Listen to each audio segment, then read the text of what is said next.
You look at the world differently. People that don't skate, they look at a curb as a boring little thing they drive and hit with their car. It's getting in the way of things, or they have to step over and they're going into a business. We look at it as hours and hours of enjoyment. Like, let's wax that up and see how many different ways we can balance on this. You'll never look at the world the same after skating, and that helps in anything, whether it's business, whether it's fine art, whether it's, freaking, dentistry, whatever. Like, if you can think outside the box, that's the key to, make it in the world. Skateboarding is very universal. It's universal worldwide. Portland, Oregon? I'm from Pella, Iowa. Rhinebeck, Iowa. Quad City area. Muscatine, Iowa. White Bear Lake.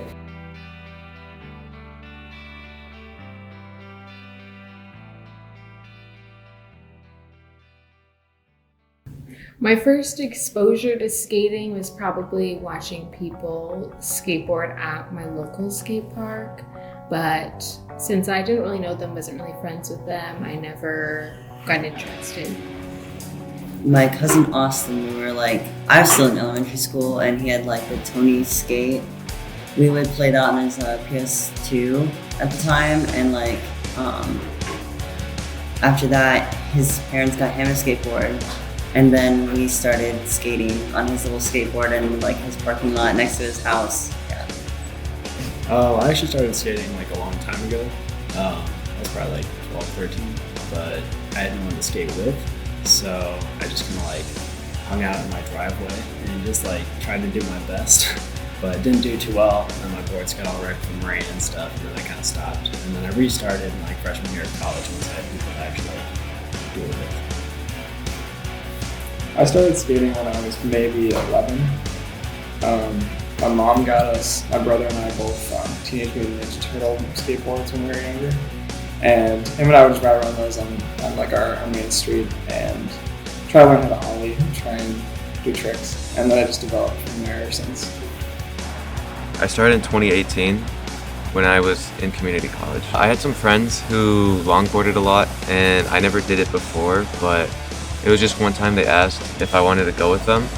And my cousin, who I was living with at the time, he had a board that he never used anymore, so I took it and I gave it a shot, and after the first time I got hooked on it. My first exposure to skateboarding, there was this guy, Jeff Deadmore, that lived up the street from my parents' house, and they were bombing the hills, just flying by me. And I thought it was just so cool that there was a form of transportation out there that you could just use your feet with, and so that's how I got hooked, yeah. That was my first exposure.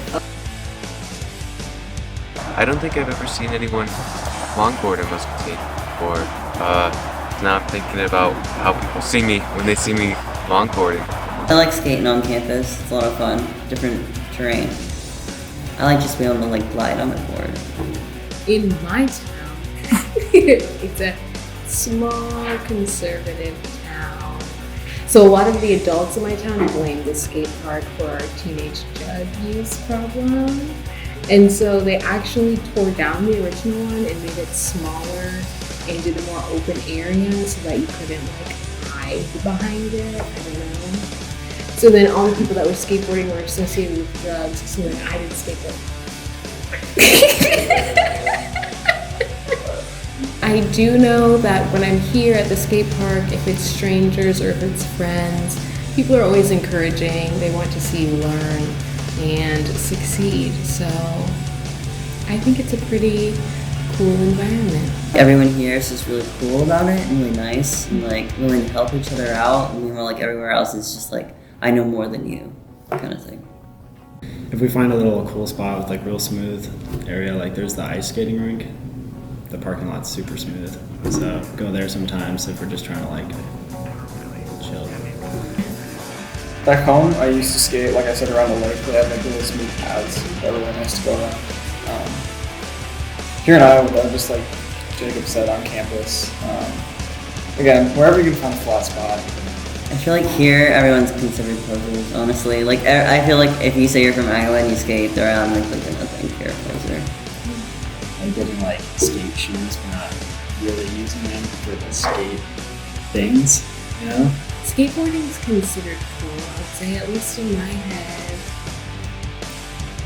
I lived in San Diego for 12 years. I worked in the skateboard industry for 15 years. I lived in LA for 2 years. I lived in San Francisco for a summer. I lived in Portland, Oregon my whole life before I moved you know, before I moved to all those places, and then I met a woman from Iowa and ended up here. So be careful who you meet. If you meet a woman in an alley taking her trash out, you might end up in Iowa, and then whatever, then you're stuck there.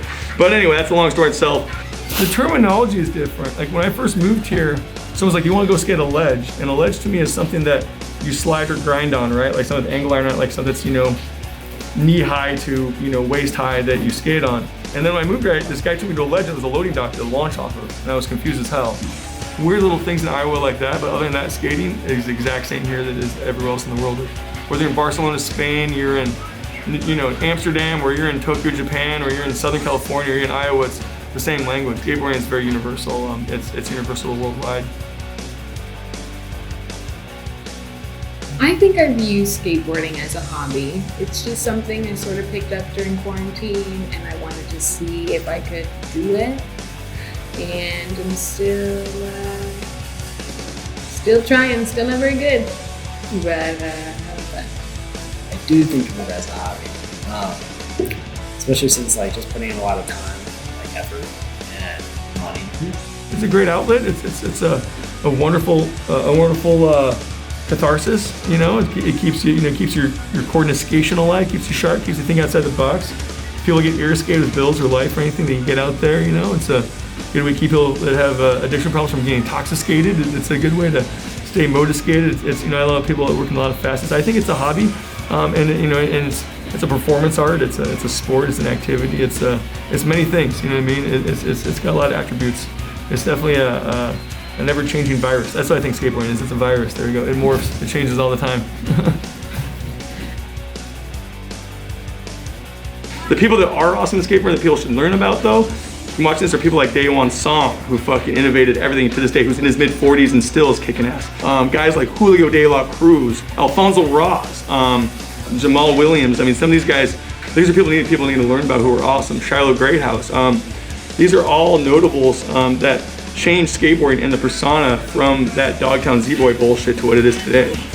These guys are looking at things in a whole different way. Like, they will take plastic jersey barriers, instead of skating the plastic jersey barrier, they'll wax it up and then they'll like stall, like a 50 stall, and ride it down the stairs and skate off. And so they think about things in different ways that even my generation was like, wow, we didn't fucking think of that. So just like painting, you know, someone during the Renaissance period, you know, looks at like what Van Gogh and you know, Gauguin were doing. They're like, this is amazing. Look at these lily pads. Look at Monet, blah, blah, blah. But then like 30 years later, you look at Jackson Pollock and they're like, oh my God, or Duchamp, you know, same thing. Skateboarding just keeps evolving like art. And, you know, I'm from my era of art, and I had what I could donate to it. That's done with. Everything I've done is obsolete, and the next gen comes in, does the same thing, just like music. My favorite skate memory is when I got my new deck. She was gorgeous. I didn't want to touch her. And then going into a skate shop and seeing them build it for me was just like super cool and awesome. It is an art within itself to choose a deck, choose the wheels, and like have a board that sort of expresses your personality. When I bought my Rip and Dip board, and then I waited in quarantine for it to show up, and then I was too scared to build it, and I waited like 2 months before someone finally built it for me. I went to the X Games in Minnesota, and there was this guy, Luan Oliveira, and he was just a really cool skater. I liked his vibe, I liked the way he looked, the way he did tricks was cool. Seeing a lot of professional skaters was like motivation to be like, I want that. Yeah, just like going out with friends and stuff, especially on campus late at night. That was a vibe. So there was one time on Lincoln Way, I was going down the sidewalk, and I had gotten too fast at that point where I didn't want to stop. There was 2 people in front of me walking their dog with, I think, might have been their daughter. So as I was going down, I was like trying to wave them down. I was like, hey, excuse me, or, you know, and they didn't hear me. So what I had to do was I just had to go on the grass, and I like flew. It felt like I flew really far onto the grass, and then I just kind of laid there and just hung out and looked up at the sky for a good couple minutes. So that was a good memory.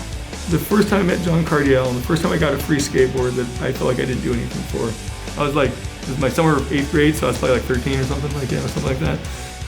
Before I was sponsored, before I was anything. I was skating Burnside Skate Park in Portland, Oregon. and Mark Gonzalez and Karma Tochtoff and John Cardio sitting on the side of the van, and they're just, you know, having beers and dorking around, and Gon's smoking a cigar, and, you know, there's all this shit going on, all this commotion, and I'm in the parking lot doing some shove-it pressure flips, and I'm just doing a bunch of them and just kind of practicing those. And Karma yells out as a joke, just like, dude, do 100 pressure flips in a row and I'll give you a free deck. And they just kind of like, there's no way he's gonna get to 100. And so I go for it, because why not? I don't think I was gonna make it, but why not try? Free deck is a free deck. And I get to 83. I get to 83 pressure flips in a row before I cramp up. I'm dying of heat exhaustion. I'm on the ground just about to faint. Here comes John Cardiel with a donut and a deck from a board company called Shaft Skateboards. And him and Karma are just like so stoked. And like they picked me up off the ground and gave me a deck. And I went home on that bus with a big smile on my face, and I've been smiling since. Yeah.